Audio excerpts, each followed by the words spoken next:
Hi guys, welcome back to the Drive Life channel. In today's video I've got an update on the Smart. By title you've probably guessed it's broken again. About 3 weeks after I had everything done on the new starter, remap, etc. It started making a horrible noise. I think the water pump's gone.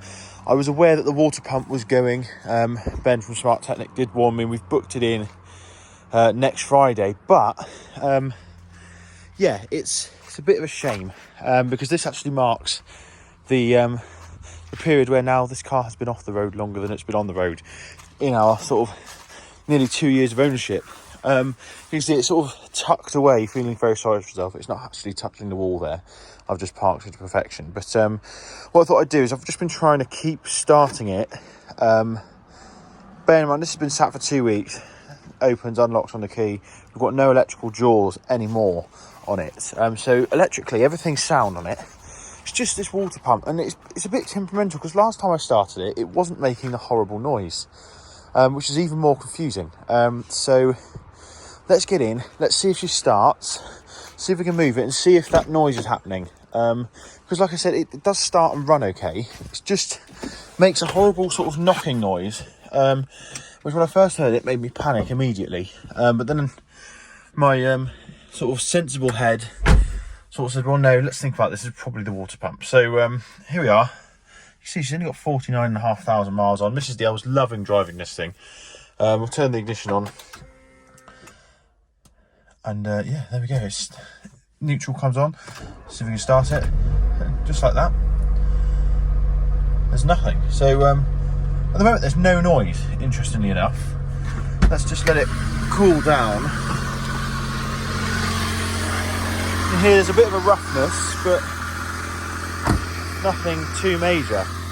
And that's the frustrating thing about this, is that it seems quite temperamental. I think what's happening is the bearings in the water pump are failing, because it's only when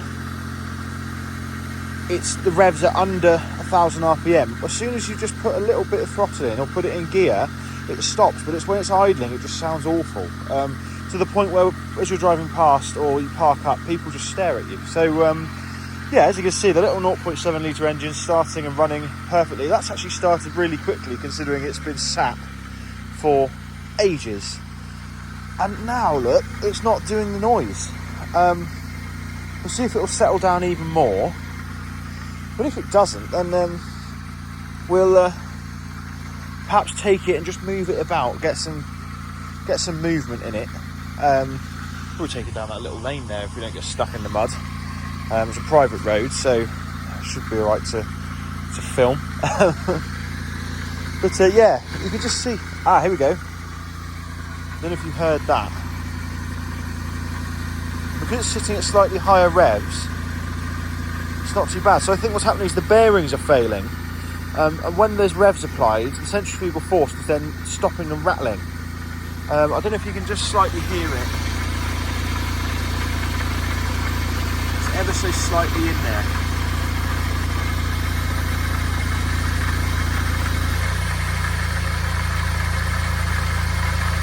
It's sort of a gravelly noise. There we go. But yeah, let's see if she moves.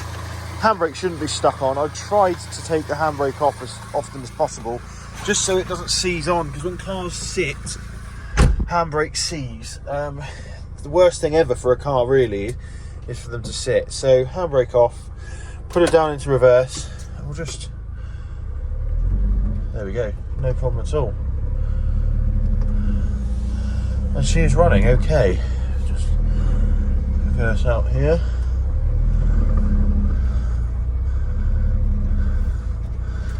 And let's just take her down this little lane here. And we'll go nice and slow. Oh, have I got a flat tyre on the front? I think I have. That's great, isn't it? Let's take a look at that.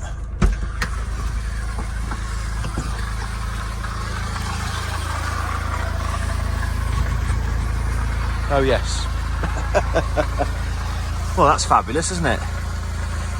I suppose we better get some air in that and sort it out, because that's really not ideal. we definitely can't take it for a little test drive. But yeah, so that's a little update on the Smart. Like I said, it's just been sat there, so I don't think, unless there's run over anything spiky in particular, there's a reason for that to have gone flat. But, well, there obviously is, but it's just another quirk in the Smart Car story. So thanks for watching. Don't forget to like, comment, subscribe. Bit of a anticlimactic video, really. Bit of a shame. I might ring Mrs. DL to bring the key out to the Volvo, and we'll get that pumped up. But yeah, cheers. So here we are. The noise has come finally, just after I stopped recording.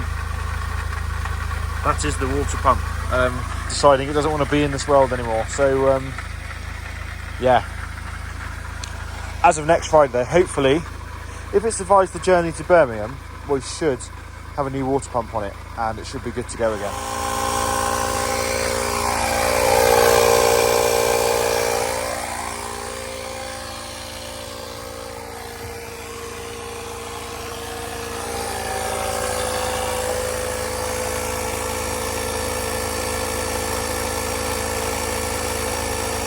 She's rising.